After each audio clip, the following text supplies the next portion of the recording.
जानकारियां सामने आ रही हैं। पिछले 24 घंटे में दिल्ली में कोरोना के 42 नए मामले दर्ज हुए हैं। पश्चिम बंगाल में कोरोना के 54 नए मामले सामने आए हैं। महाराष्ट्र की बात करें तो 12 नए मामले यहां से सामने आए हैं। और पिछले 24 घंटे में गुजरात में 158 नए केस दर्ज किए गए हैं कोरोना के। कर्नाटक में 57 और राजस्थान में 4 नए मामले सामने आए हैं। लगातार मामले हर राज्य में बढ़ रहे हैं। यह आंकड़ा तेजी के साथ बढ़ रहा है। लोगों को इन आंकड़ों पर ध्यान देना चाहिए और इसी के साथ सावधानी बरतनी चाहिए। दिल्ली से हमारे सहयोगी मनोहर केसरी हमारे साथ जुड़े हुए हैं। नोएडा से हमारे सहयोगी महेंद्र माही हमारे साथ जुड़े हुए हैं। नोएडा का रुख करना चाहेंगे। महेंद्र, नोएडा से फिलहाल क्या अपडेट आप दे रहे हैं? लगातार आप ग्राउंड जीरो से जैसे बता रहे हैं कि अस्पतालों में अभी इतनी गंभीरता नहीं देखी जा रही है, लापरवाही को लगातार आप उजागर करते रहे हैं। फिलहाल क्या अपडेट है इन बढ़ते हुए मामलों को देखते हुए, और कोरोना के मामले इस वक्त नोएडा में कितने दर्ज किए गए हैं?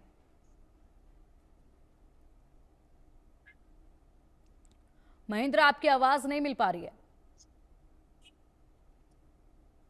पिंकी, देखिए जिस तरीके से पूरे देश में ही लगातार जो कोरोना के मामले हैं वो बढ़ते ही जा रहे हैं और जो आंकड़ा है वो 5,000 के पार पहुंच गया है। ऐसे में जब बात आती है नोएडा की, तो नोएडा में सबसे ज्यादा केस पाए जा रहे हैं पूरे उत्तर प्रदेश में।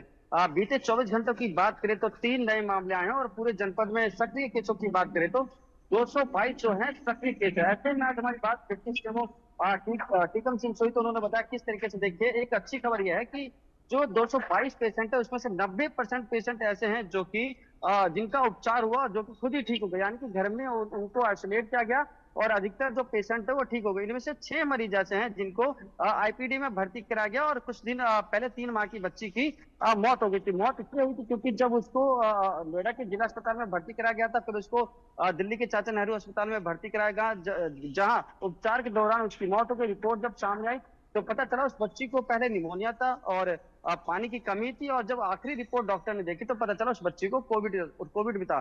तो जैसे हम लोग लगातार ये बता रहे हैं कि जो नया वेरिएंट है, JN1 वेरिएंट है, ये बच्चों के लिए काफी खतरनाक है। उसके साथ जो बूढ़े बुजुर्ग हैं उनके लिए काफी खतरनाक ये वायरस है।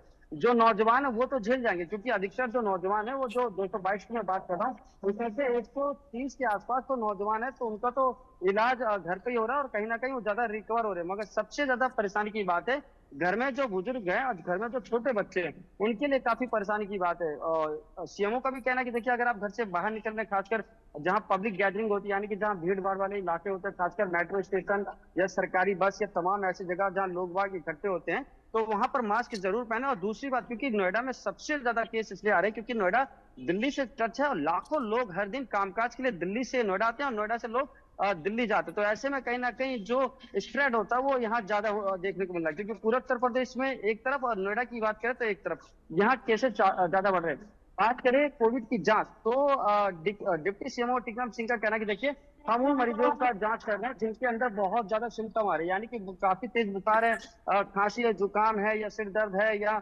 सांस लेने में तकलीफ है, उन लोगों का हम कोरोना जांच कर रहे हैं। ऐसा नहीं है कि अगर किसी को भी हल्के सिम्टम हुए तो हम उसका जांच कर रहे हैं, क्योंकि लिमिटेड जांच हो रही है। दूसरी तरफ डिप्टी सीएम टीकम सिंह ने यही बताया कि देखिए, अच्छी बात यह है कि जनपद में अभी तक कोई कैजुअलिटी नहीं हुई है कोरोना को लेकर। जिस बच्ची की डेथ हुई थी उसको पहले ही काफी गंभीर बीमारी थी, यानी कि निमोनिया था, डिहाइड्रेशन की प्रॉब्लम थी, क्योंकि बहुत छोटी थी, 3.5 महीने की उसकी उम्र थी और नोएडा जिला अस्पताल से उसको दिल्ली रेफर किया गया था। ऐसे में उसकी तबियत काफी खराब हो गई थी। तो कह सकते हैं कि अभी हाल फिलहाल में बीते 2 दिनों में जो कोरोना का ग्राफ है वो थोड़ा डाउन रहा है, क्योंकि ठीक है। शनिवार संडे था, लोग अपने बकरीद के लिए अपने रिश्तेदारों के गए थे, तो रिपोर्ट इसलिए जो जांच रिपोर्ट थी वो कम हुई। मगर जैसे ही मंगलवार या बुधवार की बात करें तो जो आंकड़ा है ये 35 से 40 के आसपास पहुंच जाएगा। बात ठीक है। करते हैं कि जनपद में जो ठीक है, बिल्कुल बिल्कुल महेंद्र, जिस तरीके से आप बता रहे हैं आंकड़ा जो है वो लगातार बढ़ रहा है, और अब आपने बताया